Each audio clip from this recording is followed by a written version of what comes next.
kita mengelola kegiatan pemuda dan juga website desa swasembada, Pak. Tidak ada dana dari pemerintah, nol. Kita benar-benar ngerokok kocek sendiri, kita swasembada karena sebuah semangat bahwa kita ingin melihat desa kita maju. Gitu saja.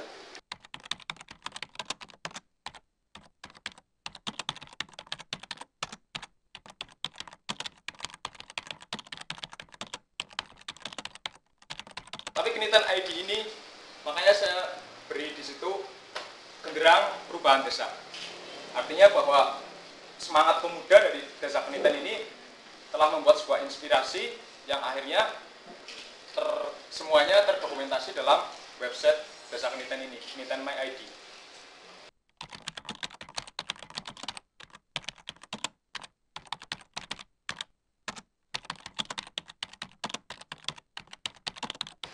Sebetulnya untuk menulis berita, saya kira mungkin butuh pelatihan juga khusus mungkin. Tadi sudah disampaikan oleh bapak-bapak dari narasumber yang lain. Saya hanya mungkin menambahkan sedikit. Kenapa kami berani menulis berita, padahal kita bukan jurnalis, kita bukan wartawan. Tapi saya berani menulis berita karena saya tahu dasar untuk menulisnya. Yang pertama adalah apa? Berita itu harus bersifat publik, jangan bersifat pribadi. Yang bersifat pribadi siapa? Seperti gosip-gosip artis itu kan bersifat pribadi. Karena untuk undang-undang keterbukaan informasi publik itu ada undang-undangnya. Undang-undang nomor 14 tahun 2008 itu tentang kebebasan informasi publik. Kemudian ada juga undang-undang nomor 40 tahun 99 itu tentang pengaturan undang-undang pers. Tapi kita tidak akan berbicara tentang undang-undang pers di sini. Kita berbicara tentang kebebasan informasi publik. Dan itu juga sudah ada tercantum dalam UUD 1945. Pasal 20, pasal 21, pasal 28F, dan pasal 28J. Itu adalah tentang keterbukaan informasi publik. Itu yang pertama.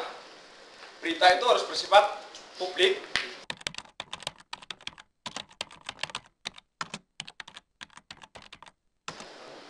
Contohnya sifat publik begini.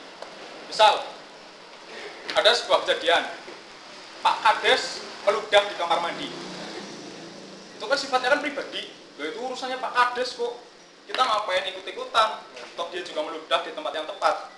Tapi ketika Pak Kades meludahi perangkat desa ketika rapat, itu kan sudah berbeda lagi. Itu sudah menjadi masuk informasi publik. Misal Yudi bersiul di kamar mandi. Loh, itu bukan urusannya orang lain. Saya mandi sambil siul-siul itu urusan saya. Tapi ketika saya bersiul ketika ada cewek lewat, dan cewek itu marah menuntut saya, dianggap sebagai pelecehan. Itu adalah informasi publik. Itu yang pertama. Jadi nggak usah takut yang namanya menulis selama dua hal ini terpenuhi. Informasi publik dan juga yang pertama lagi adalah fakta. Berita harus benar-benar ditulis berdasarkan fakta. Di situ harus benar-benar terjadi. Kejadian itu harus benar-benar terjadi. Jadi kalau misal kok mimpi ditulis jadi berita, lah itu faktanya apa? Untuk menunjukkan fakta itu artinya benar-benar terjadi atau tidak sih kejadian itu, biasanya kita munculkan yang namanya foto atau juga kutipan dari narasumber. Biasanya ada dimulai dari, biasanya kalau mungkin bapak-bapak, ibu-ibu, dan mas-mas atau mbak-mbaknya baca di koran, biasanya ditandai dengan tanda kutip.